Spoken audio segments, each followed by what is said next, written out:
Por eso estamos en la comunicación en este momento con César Gutiérrez, expresidente del directorio de Petroperú. Señor Gutiérrez, ¿qué tal? Buenos días. Buenos días, Pedro. Gracias por la invitación. Buenos días. A ver, de repente, como yo no soy economista, no soy experto en hidrocarburos, de repente estoy un poco confundido con la lógica aplicada por el presidente del Consejo de Ministros, Otárola, quien sostiene que no se va a permitir el quiebre de Petroperú, pero que tampoco le van a dar la inyección de capital que necesita para que pueda operar. ¿Entiende usted cómo podría figurar o funcionar esta fórmula que ha mencionado el señor Otárola?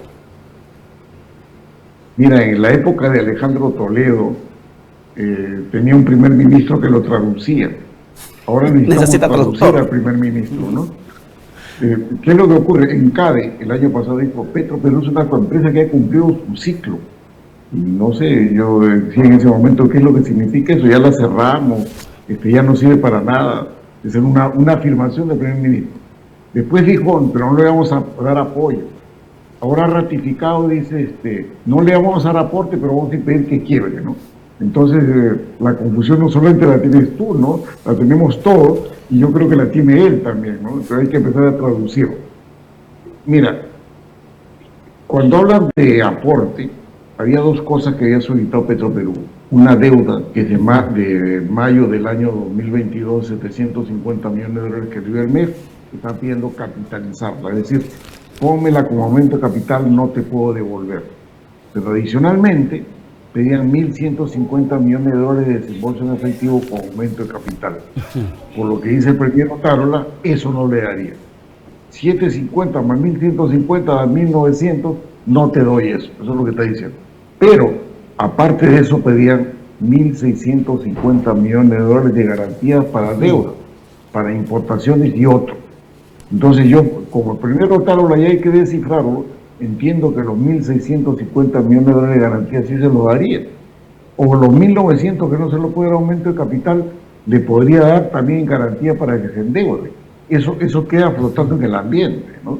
Pero aparte, hay otras vías, porque el señor Contreras, que también dijo que la caja fiscal no va para más, y cuando el limón escaseaba nos recomendaba comer arroz con marisco en vez de ceviche, eso es lo que decía el señor Contreras, también hay que traducirlo. Porque dice, y vamos a hacer decisiones técnicas, pero la caja fiscal no va para más. Fitch Ratings, que tú has referido apropiadamente, Pedro, ha lanzado, que me ha parecido hasta casi vocero de los acreedores, ha lanzado una cosa que me parece intrascendente por ahí, una afirmación, que dice, pero podrían comprar bonos, ¿no? Fíjate que en el mercado internacional los bonos de Petroperú han perdido valor. Sí. Los bonos que tenían por 1.000 millones de dólares han perdido por unos 30% de valor, valen 700. Y los bonos por 2.000 millones de dólares han perdido casi el 50% de valor, es decir, que valen 1.000. Es decir, podría ser el Ministerio de Economía con su tecnicismo, el señor Contreras, en vez de darle la plata a Petroperú podría comprar bonos por 1.700 millones de dólares en vez de cargar una deuda de 3.000. Todas esas cosas que te he dicho, las garantías por 1.650, o más 1.900 que podría darle también, más compra de bonos, son cosas que quedan flotando en el ambiente. Y lo único que sabremos de cómo decidirán es cuando lo hagan. Mientras tanto podemos especular hasta el infinito.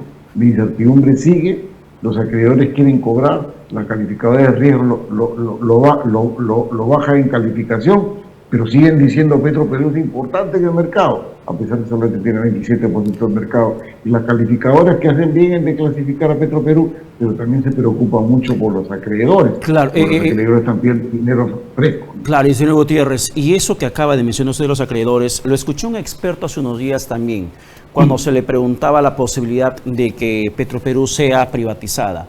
No lo dijo en ese tono, pero interpreté como que Petroperú ya está casi privatizada, por decirlo así de manera figurativa, por la cantidad de deudas que tienen. Y que Petroperú realmente en estos momentos, si no puede pagar, le pertenece a los acreedores, a los que están por cobrar la plata y que no saben de dónde la van a agarrar. Buen tema, Pedro. Mira, cuando hablamos de propiedad de una empresa, hablamos de su patrimonio. ¿Cuál es el patrimonio de Petroperú? 2.000 millones de dólares. ¿Cuál es la deuda que tiene Petroperú? 3.500 de corto plazo, 3.500 millones de dólares. Vaya. En corto plazo, que es menos de un año, y 5.500 en largo plazo. 3.500 con 5.500 da 8.000. Es atroz. Entonces, Entonces, ¿qué estamos hablando? Que la deuda de Petroperú es 4 veces su propiedad. Por eso bien decía el analista que había estado comentando que realmente la propiedad de la empresa y este mano del tercero, ¿no? Porque estamos hablando de una deuda que es 4 veces su patrimonio. Entonces, yo creo que estamos en una situación complicada, pero sin ninguna luces, pues sin ninguna luces por parte del primer Otárola, el ministro de Economía y Finanzas, y sin rumbo. Mira, ayer han dado un decreto supremo y dice, pero miren, antes el MEF tenía el 60% de las acciones, perdón, el Ministerio de Minas tiene el 60% de las acciones y ahora lo tiene el MEF. Bueno, ¿y qué importa? Pues no, es como, yo me acuerdo mucho en los 70, que decía una caricatura de ese tiempo, estaba muy de moda Alfredo, que un pobre le decía a otro pobre, mira, dice el ministro que la crisis no es económica sino financiera. Y decía, qué alivio, ¿no? Una cosa así estamos hablando, ¿no? Sí, pues ahora la creencia no está en el, digamos, la propiedad no está mayoritariamente en el MINEN, sino está en el MEF. Y es lo mismo. Todo respeto a la clase política, pues lo mismo. Qué alivio ese. Y sale el primero Otárola. Y como hemos dicho, dice el primero Otárola, estamos yendo en el camino correcto de la recuperación de Petroperú. No están tomando el pelo, pues. O sea, no hablan claro, no hay derrotero, no saben qué hacer, responden a cuotas de poder internas y externas, porque en el interior del gobierno hay cuotas de poder, ¿no? Por un lado están los señores, la familia Boluarte, por otro lado está el señor Otárola, y afuera tiene la correlación de fuerzas que tiene que manejar el Congreso. En este contexto es muy difícil encontrar pues una decisión técnica, firme, que proteja los intereses del Estado, ¿no? No la hay. Sin embargo, antes de preguntarle qué se puede hacer para que se recupere Petroperú con el pago de la deuda estratosférica que tiene por encima de su capital, su patrimonio, yo le quiero preguntar, señor Gutiérrez, ¿por qué es importante Petroperú? Para un poco aterrizar al llano el tema y que la gente entienda el debate del tema Petroperú. Más allá de un tema chauvinista, un tema patriotero, nacionalista, sensación de que es nuestra empresa estatal que tenemos que recuperarla, porque fue incluso caballito de campaña política de Pedro Castillo, el tema Petroperú. Ya sabemos que Castillo terminó destrozándola más de lo que ya estaba. Pero ¿por qué es importante, estratégicamente hablando, que Petroperú aún viva, que esté vigente y que no la perdamos? Bueno, el tema estratégico lo ha perdido por mérito propio o por demérito propio. Mira, el decirte que tiene solamente una cuota del mercado del 27% te dice que realmente el mercado es manejado por privados. Y la pregunta es, ¿y si Petroperú no está, qué pasa? Nada. Porque ¿qué es lo que ocurre? Que tiene 4 actores competidores muy grandes. Refinería La Pampilla, que ahora dentro de los otros ya es chico, ExxonMobil, Valero, Energy y Marathon. Todos son multinacionales que tranquilamente copan el mercado. Desde el punto de vista de suministro, ninguno. Realmente ninguno. Las empresas estatales en el sector de energía es lo que marcan la pauta de la política energética del gobierno. Pero la pregunta es, ¿y cuál es la pauta? En el tema de los combustibles líquidos es intrascendente realmente en el mercado. En el tema digamos, de la seguridad energética que hablan, cuando hablan de seguridad energética es cuánto de la energía consumida en el Perú en términos de energía, no en términos de dinero, en términos volumétricos, aporta el Estado peruano. 6%. ¿Por qué? Porque importamos petróleo para producir combustible refinado. Importamos el principal combustible refinado porque la cuota nacional es muy pequeña. Me estoy refiriendo al diésel. Consumir 135.000 barriles diarios de diésel y entre Petroperú y La Pampilla no llegan a los 75.000. O sea, no solamente importamos crudo, importamos diésel también a pesar de la producción local.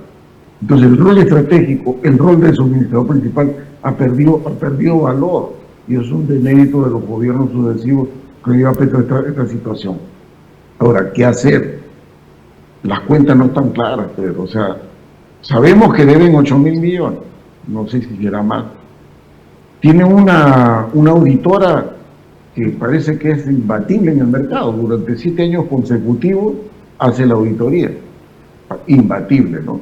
Tenemos que creer entonces lo que dice, pero yo creo que la mejor forma de decir qué hacemos después, porque las deudas hay que pagarlas de una u otra manera para que el Estado peruano no quede mal, es sincerar sí.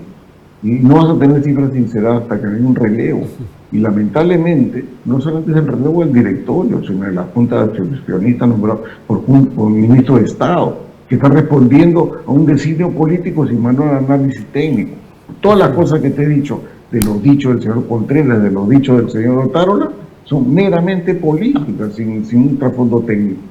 Yo creo que se necesita gente seria en los ministerios que conforman la Junta de Accionistas y gente seria en el directorio que digan, esta es la verdadera situación y en base a eso tomamos decisiones. Mientras tanto, es especulación pura, la vendo, no la vendo, entra a una junta de acreedores, especulación pura porque lamentablemente no tenemos la información completa.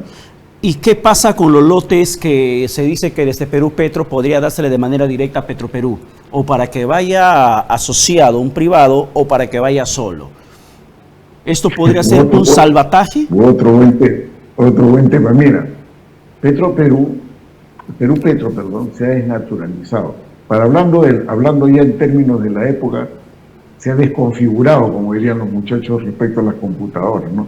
Está completamente desconfigurado. Mira, Perú Petro es la agencia promotora de exploración y producción en Perú. La exploración ha decaído significativamente porque no ha habido mayores hallazgos y la promoción no ha dado resultados.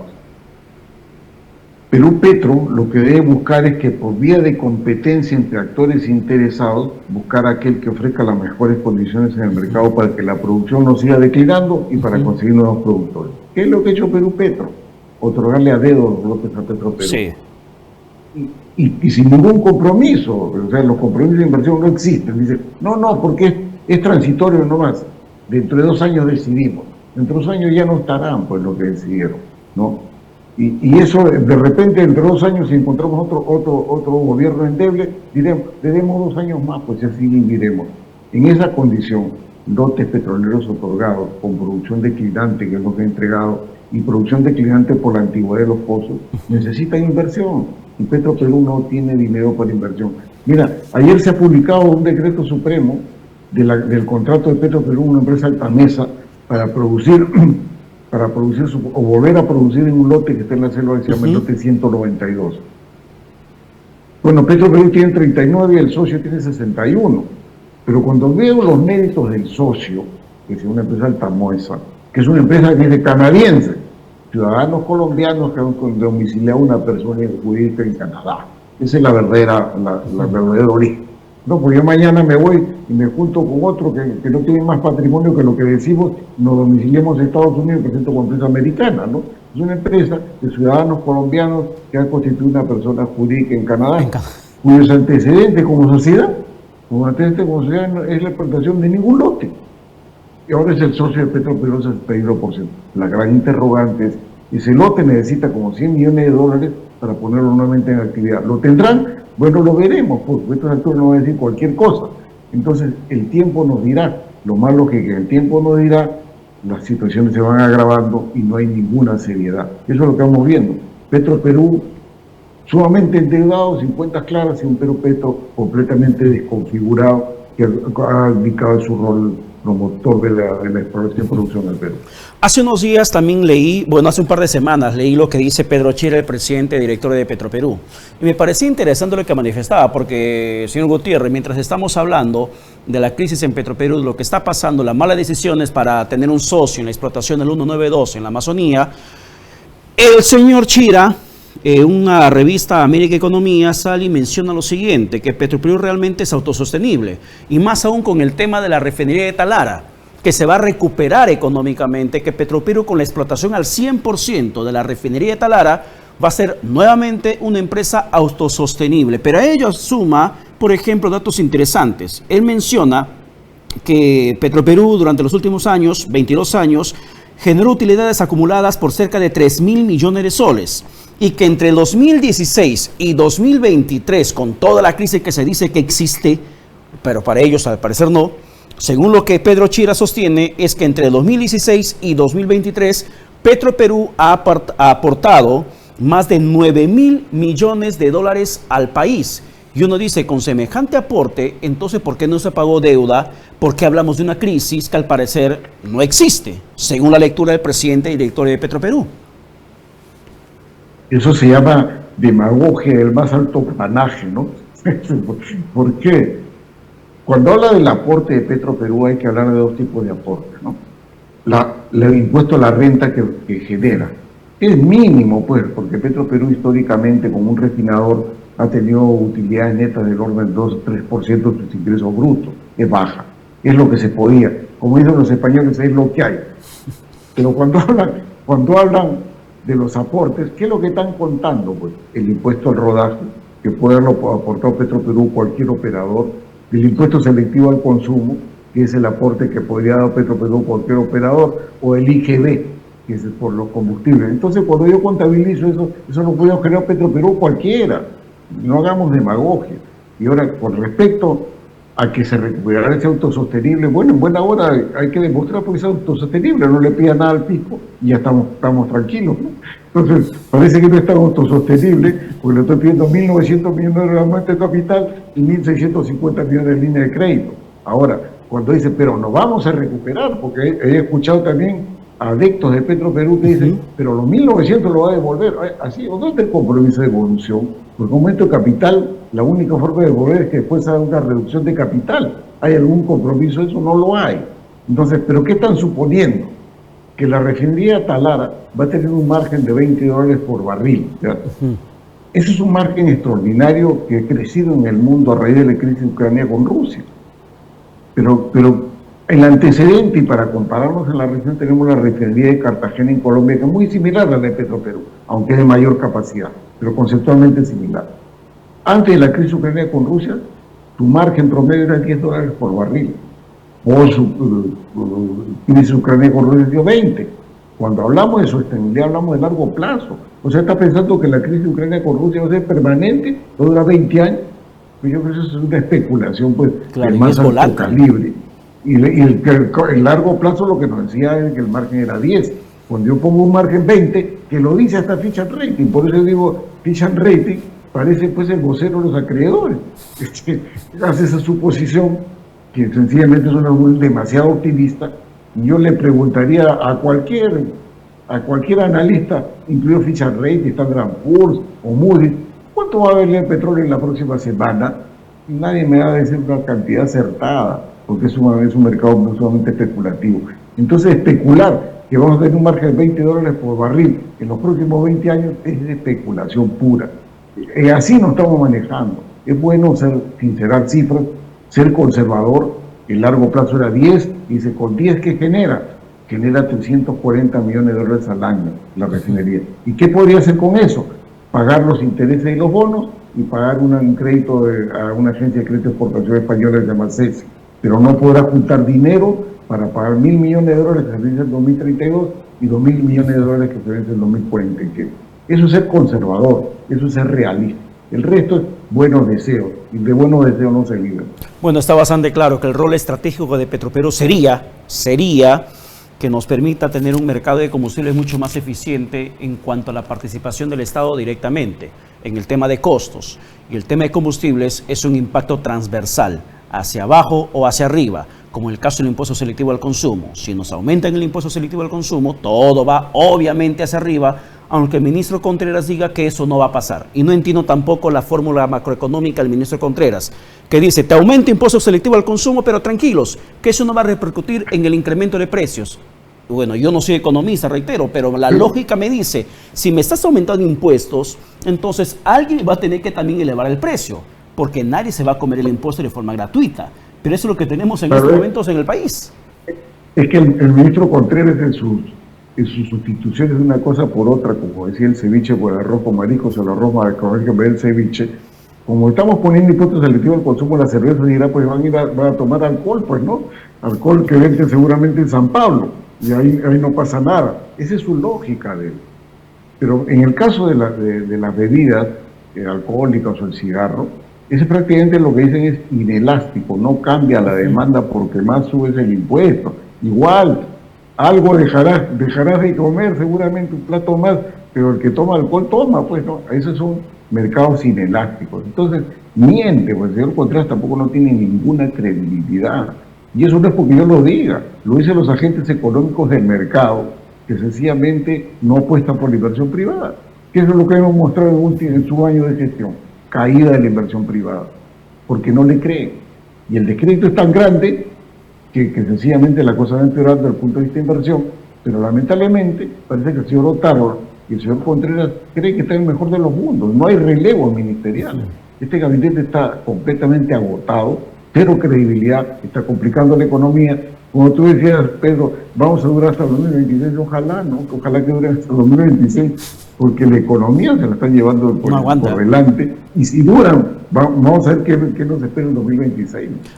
Hay un plan Unidos. Quiero aprovechar su experiencia económica también, soy Gutiérrez, un poco sin el tema Petroperú, porque el plan Unidos que ha presentado como reemplazo al Punche Perú que tenía el gobierno del presidente Boluarte, o que tiene el gobierno, es que nos permite recuperarnos económicamente en varios sectores, no solamente hidrocarburos, también el tema minero, en el aspecto de la agricultura, familiar, inmobiliario, con las construcciones.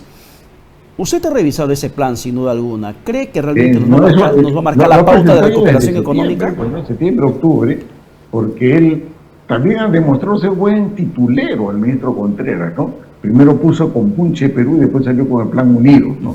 Le gustan los titulares, pero son programas crediticios, o sea, te doy crédito y el crédito genera reactivación. La pregunta es, ¿y cuánto está endeudada la gente que le das crédito y no va a tomar ese crédito para pagar el anterior? Y la pregunta es que va a quedar probablemente, y el propio PPT que ha presentado el ministro Contreras asume que gran parte de ese dinero se va a ir para pagar créditos pasados. Entonces la reactivación se da porque el mercado tiene más dinero, pero lamentablemente lo que ha generado es recesión. Tenemos recesión y gran parte del dinero que sale es para pagar la deuda antigua. Lo típico es, van a carrusetear, pues van a hacer un carrusel. Eso no va a generar crecimiento. Lo que genera crecimiento, Pedro, y que va a superar sus programas que pone él, es la inversión privada. Y la inversión privada de todo calibre, la grande, ¿no? La minera energética o los puertos, ¿no? A Chancay lo han repetido 50.000 veces y esa inversión está ejecutada, falta saldos pequeños. O el tema del sector industrial, ¿no? El sector industrial está golpeada, la manufactura donde compra equipos, equipamiento, que ha caído, o el sector construcción, que no está funcionando, pues sencillamente no, la gente no es sujeta de crédito, está muy endeudada. El día que eso se reactive, porque hay dinero, la cosa cambiará, pero eso se llama inversión privada. Entonces imagínate un inversor, no estamos hablando de un minero, estamos hablando de alguien que construye edificios para vender departamentos. Como ve la situación, con la desconfianza que ve el ministro sobre la situación futura, cree que va él endeudarse para construir y luego vender, no lo hace. Y eso significa retracción de la inversión privada. Porque cuando hablamos de inversión privada, todo el mundo está creyendo en la gran minera que viene, que es importante, o la gran eléctrica que viene, que es importante. No, hay pequeñas inversiones, el industrial que compra sus máquinas para producir más, el constructor que hace edificios y se endeuda para vender departamentos y ganar algo, esos tampoco están invirtiendo. Y eso se llama desconfianza en el gobierno. Y no lo está generando la confianza necesaria el ministro Contreras y el gabinete en su conjunto. Pero no lo creen, no lo entienden. Ya están en el mejor de los mundos, viajan y mira, tan desatinados están. Y por poco la presidenta Boluarte se va a Puno, ¿no? Felizmente se abstuvo, pues ya después de la FER de que ocurre en Ayacucho. Bien, señor Gutiérrez, muchas gracias por la comunicación alcanzada. Que tenga buen domingo. Siempre importante su aporte. Gracias Pedro. Buenos días. Un abrazo. Vamos a la pausa.